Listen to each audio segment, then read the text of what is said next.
오늘 예배 자리에 나오신 모든 분들께 하나님 주시는 위로와 은혜가 가득하시기를 주님의 이름으로 축원합니다. 최근에 크리스마스 캐롤을 듣기 위해 영국 케임브리지 킹스 컬리지의 어린이 합창단이 부르는 것을 유튜브로 듣다가 아주 인상적인 시 한 편을 들을 수 있었습니다. 이 영상이 2023년 킹스 컬리지 채플에서 진행된 성탄 전야 예배 영상이었는데요. 찬양대가 찬양을 하는 중간중간에 목회자나 몇몇 평신도가 나와서 짧게 설명을 하거나 성경 말씀을 읽기도 하는 순서들이 있었습니다. 그중 한 순서에서 어느 평신도가 나와 성탄에 관한 짧은 시 하나를 읽었었습니다. 나중에 찾아보니까 19세기 영국 시인인 메리 엘리자베스 콜리지라는 분이 쓴 나는 누추한 마구간을 보았어요 라는 제목의 시였는데요. 이 시의 마지막 줄이 단순하면서도 꽤 묵직하게 다가왔었습니다. 예수께서 탄생하신 그 누추한 마구간을 보면서 하는 말인데 이렇게 말합니다. 그곳에 온 세계의 안전함이 누워 있어요. 그리고 온 세계의 위험함도요. 온 세계의 안전함이 누워 있어요. 그리고 온 세계의 위험함도요. 깊은 여운이 있는 말입니다. 이 식구는 성탄의 의미를 요약하고 있습니다. 예수께서 이 땅에 탄생하신 일은 모두에게 참 생명을 주는 안전한 일이면서 동시에 우리가 살고 있는 세계를 몽땅 낭떠러지로 밀어넣는 위험한 일이라는 것입니다. 여러분들은 성탄 사건의 이 안전함과 위험함을 느끼고 계신가요? 안전하기에 그분을 경배하고 또 위험하기에 정신을 차려 자기 자신을 점검하고 계신가요?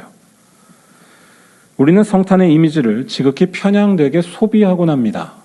성탄절 이미지가 우리에게 거의 고정되게 박혀 있는데 이맘때면 화려하게 꾸며놓는 백화점의 성탄절 장식과 거기서 느껴지는 흥겨운 분위기로 성탄절을 생각하는 것입니다. 모두가 즐거운 시간, 이때만큼은 행복하게 지내기를 바라는 대중매체가 그려놓는 달콤한 이미지를 떠올리는 것입니다. 물론 성탄절은 즐겁고 또 즐거워야 하는 절기입니다. 그런데 그 이유는 지금 말씀드린 백화점 장식에서 느껴지는 흥겨운 분위기, 동시에 허전함도 찾아오고 마는 그 만들어낸 이미지에서 나오지 않습니다.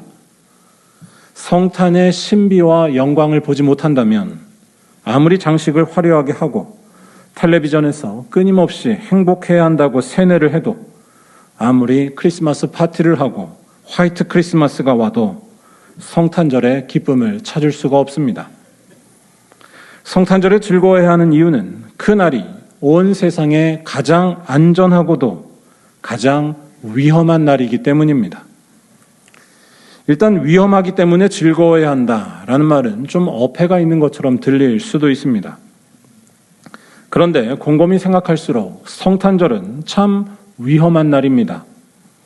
너무 위험해서 제대로 정신을 차리지 않으면, 정확히 말해 성탄절에 대해 제대로 인식하지 않으면 우리는 최악의 상태로 발견될 수밖에 없습니다. 참으로 안전한 생명에서 제외돼 버리는 것입니다. 생명에서 멀어지는 것입니다. 뭐라고 할까요? 먹어도 배고프고 아무리 화려하게 산다 해도 끝없이 허전함과 공허함, 불안함이 쫓아오는 상태가 되는 것이고 사나 죽으나 하나님이 없는 상태로 떨어지고 마는 것입니다. 곧 심판받는 것입니다. 이보다 우리에게 위험한 일이 또 있을까요? 아니, 이 예수 앞에서 우리가 해오던 생활 방식들, 잘 먹고 잘 살고 건강하면 그만이라는 삶의 방식이 위험해졌습니다. 이런 결정적인 일이 숨겨져 있는 곳, 아기 예수가 누웠던 마구간은 세상에서 가장 위험하고 파괴적인 장소라는 것입니다. 하지만 이 위험한 자리가 동시에 우리 모두에게 안전을 준다는 것이 성탄의 비밀이고 기독교인들의 비밀입니다. 왜냐하면 거기에서 우리들은 절망 중에 있는 인간을 구원하기 위해 인간이 되신 하나님을 보기 때문입니다. 자기의 욕망과 스스로의 힘에서 생명을 확인하려다가 죽음을 향해 가고 있는 인간에게 하나님께서는 직접 찾아오시고 자신을 직접 내보이셔서 우리가 가던 절망의 길을 버리고 돌이키도록 말씀하십니다. 가진 것이 적어도 불행해지지 않고 평화를 어느 순간에든지 누리며 건강에 이상이 생겨도 낙심하지 않게 하는 길이 나타난 것입니다. 답이 보이지 않는 상황이라도 그 상황의 지배를 받지 않고 작지만 단단한 용기와 안식이 떠나지 않는다면 여러분 믿으실 수 있으신가요? 무엇보다 놀라운 것은 이 모든 말들이, 이러한 것들이 다 추상적인 것들이 아니라 육체를 입고 일어난 일이라는 것이고, 또한 우리에게 합당한 자격이 있어서 일어나는 것도 아니라는 것입니다. 다만 예수 앞에 회개하고 삶을 돌이킨 자에게 하나님께서는 우리가 만들어낼 수 없는 그것을 주십니다. 곧 예수 안에서 죄와 죽음을 넘어가게 하시고 무한하고 영광스러운 생명을 받게 하시는 것입니다. 왜냐하면 그 누추한 곳에 누워 있었던 연약한 아기 예수는 우리의 욕망과 분노 속에 죄인이라 불리며 죽임당했지만 그의 죽음은 우리를 위한 죽음이었고 그는 3일 만에 그 무덤에서 다시 사셨기 때문입니다. 실패해야 하는데 실패하지 않았고 죄의 논리가 이겨야 하는데 죄가 진 것입니다. 그래서 이 예수를 믿고 그분 안에 거할 때 자격이 없음에도 생명이신 하나님과의 관계가 정상화된다는 것입니다. 즉 예수가 누워있던 초라한 마구간은 우리를 가장 안전케 하는 방주 같은 곳이자 동시에 세상 모든 이들을 위험에 떨게 할 수 있는 폭탄과도 같은 곳입니다. 여러분들은 이 사실을 느끼면서 성탄을 맞이할 준비를 하고 계신가요? 찬양하고 경배하며 회개하고 결단하며 주님 앞에 나아가고 계신가요? 오늘 말씀은 예수의 오심을 예비했던 세례 요한이 한 말에 대한 말씀입니다. 요단강에서 세례를 베풀었던 세례 요한은 자신이 선포한 세례와 앞으로 예수께서 베푸실 세례, 곧 성령과 불로 베푸시는 세례를 대비합니다. 자신의 세례에 비해 예수께서 베푸실 세례는 질적으로 완전히 다르다는 것입니다. 예수께서 베푸실 세례는 가장 위험하고 안전하며 또한 모든 것을 새롭게 한다는 것입니다. 예수의 세례에 대한 강조가 오늘 말씀의 핵심인데요. 일단 명심해야 할 것은 세례 요한이 베풀었던 세례도 소홀히 해서는 안 된다는 것입니다. 정확히 말할 때 예수께서 베푸시는 세례를 안다면 세례 요한이 말한 이 회개의 세례는 피할 수가 없으며 동시에 그 세례를 받는 자만이 예수께서 베푸시는 세례도 온전히 받을 수 있다는 것입니다. 잘 보시길 바라는데요. 11절에서 세례 요한이 베풀었던 회개의 세례를 이해하려면 세례 요한이 이때 만났던 사람들, 특별히 그가 메시지를 전달했던 이들을 잘 이해할 필요가 있습니다. 곧 바리새인들과 사두개인들입니다. 7절에 많은 바리새인들과 사두개인들이 요한이 세례 베푸는 곳으로 왔다라고 말하는데 바리새인과 사두개인들은 서로 주장하는 바는 조금씩 달라도 한 가지 점에서는 공통됐다고 말할 수 있습니다.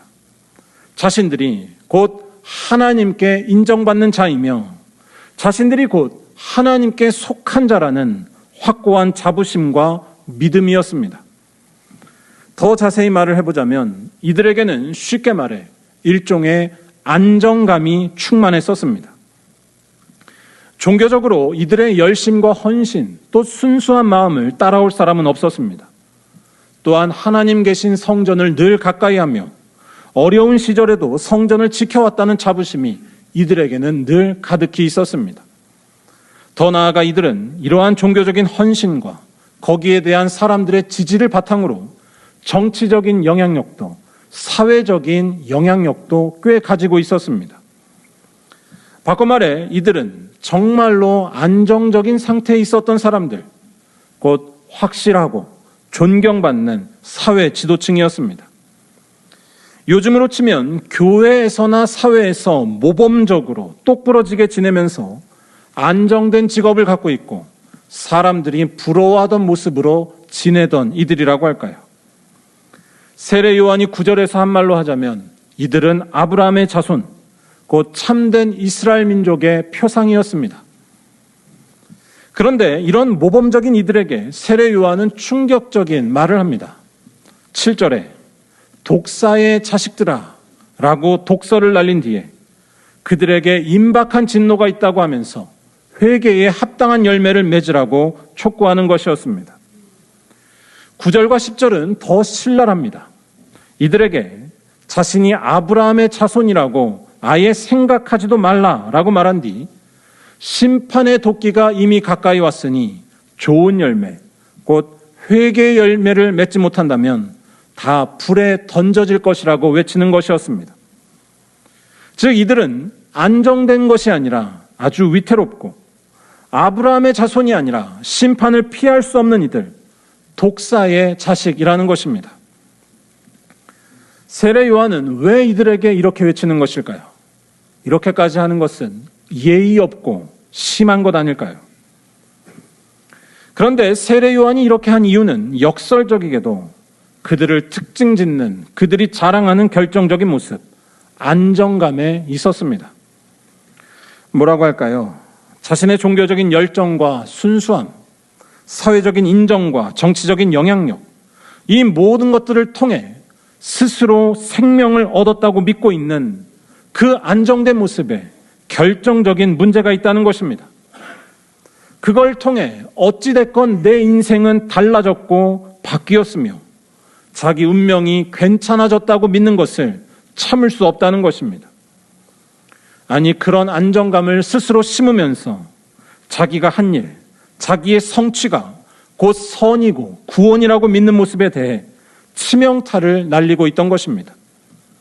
왜냐하면 선하신 분은 오직 하나님 한 분뿐이시고 구원과 생명은 우리가 만들어내는 것이 아니라 하나님께만 속한 것이기 때문입니다. 그래서 이 바리새인들과 사두개인들, 곧 자기 자신이 생명을 가졌다고 믿는 이들에게서는 일종의 고장난 시계 같은 일들만 생겨날 수밖에 없습니다. 뭐라고 할까요? 순수하고 선한데 사람을 살리지 못하고 오히려 결국 죽이는 일들만 나타나는 한계라고 할까요?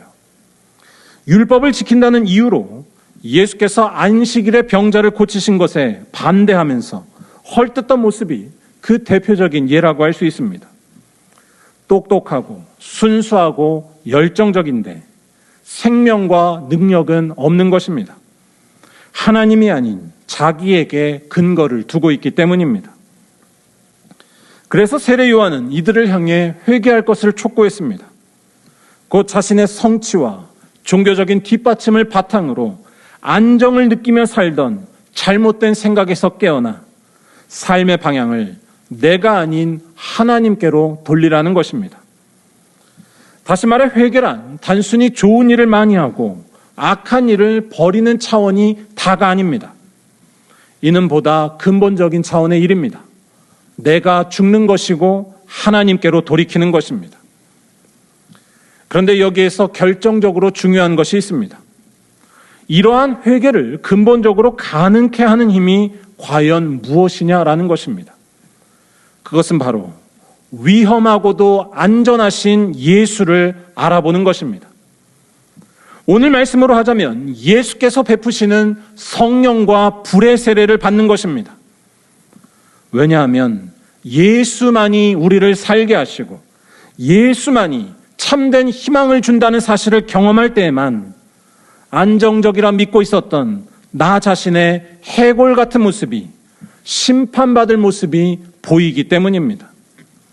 그러한 사람만이 자기의 모든 것을 버리고 끝까지 하나님께로 갈 수 있습니다. 이제는 진실을 알기 때문입니다. 다시 한번 말씀드리지만 예수는 우리를 위험에 빠뜨리는 위험인물이자 동시에 가장 안전케 하시는 안전 요원이 되십니다. 11절에서 예수께서 베푸실 세례를 두고 성령과 불의 세례라고 한 것을 잘 보시기 바랍니다. 여기서 성령은 헬라어로 숨 또는 바람이라는 뜻도 함께 가지고 있습니다.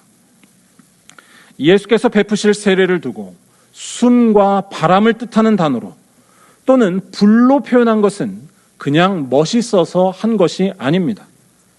이 표현들은 다 초대교회가 고백했었던 기독교 신앙의 핵심을 밝혀주는 말들입니다.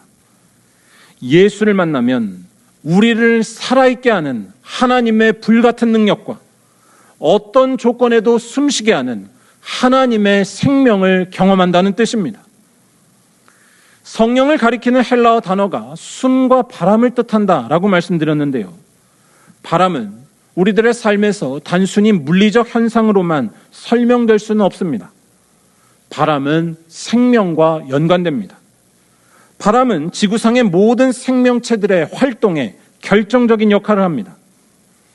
지금은 추운 겨울이지만 따뜻한 봄이 오면 죽은 것 같았던 식물들이 다시 살아납니다. 그 일을 일으키는 것이 곧 봄의 세상에 불어오는 따뜻한 공기, 따뜻한 바람입니다. 과학 지식이 오늘날과 같지 않았던 고대 시대 고대인들은 이러한 따뜻한 바람을 보며 생명에 대해 생각하지 않을 수가 없었습니다. 생명이 일어나게 하고 생명을 살게 하는 힘은 곧 바람에 있다는 것입니다. 이는 과학적으로도 틀리지 않습니다. 바람이 불지 않으면 식물의 씨앗이 날아가지 못해 번식을 하지 못하고 공기의 순환도 멈춰서 생태계에 심각한 위협이 될 수밖에 없습니다.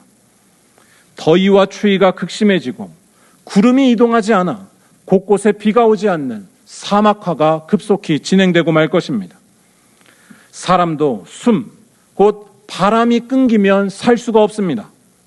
즉 바람은 생명의 절대적입니다. 불도 마찬가지입니다. 우리가 쓰고 있는 에너지들이 다 불의 근원인 태양에서 온다는 것만 보더라도 이 사실을 잘 알 수 있습니다. 우리가 불 없이 살 수 있을까요? 전기, 가스, 석유, 햇빛 등등 모든 불은 인간만이 아니라 모든 생명체를 살게 하는 원동력입니다. 다시 말해 오늘 말씀에서 세례 요한이 예수께서 베푸실 세례를 두고 성령과 불의 세례라고 말한 것은 예수가 어떤 분인지에 대한 신앙 고백입니다. 예수께만 생명이 있다는 것입니다.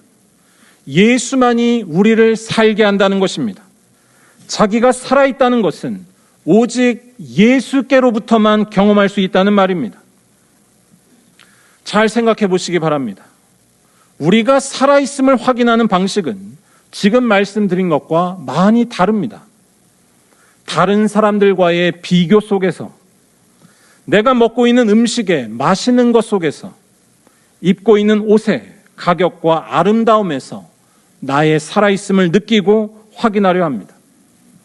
우리의 신체가 건강하고 친구가 많고 재밌는 일이 많으며 사회에서 인정받으면 또는 스스로 깨달음이 있으면 인생이 의미 있어지고 내가 살아있게 된다라고 믿습니다.